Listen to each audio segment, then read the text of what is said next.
Hey there fellow Grey Mains, in this video I'm going to show you how to get the Traitor's Spear in Crimson Desert. First things first, head to this side of the map. This spot is on this road at the northeast of the Caliphate Castle in the region of Hernand. Once you're in this area, you'll find this gallows and a bunch of soldiers hanging around this spot. Under the gallows, there will be a trapdoor that you can enter. You must be careful once you're in the main area of this dungeon since there are 5 laser traps waiting, but you can just run straight past these lasers to get to the final door. Light up both lamps to open the vault containing the spear.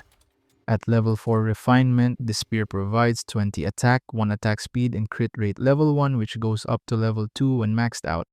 What's special about this weapon is its Abyss Gear Piercing Bloom. If you perform a stab move, it shoots out a projectile of blood dealing damage to enemies in a straight line. This is an amazing weapon to acquire if you're planning to build a stab-focused build for Cliff. And that's how to get the Traitor's Spear in Crimson Desert. Please do drop a like and subscribe, it really helps the channel grow, and I'll see you in the next tutorial. Thank you so much for watching.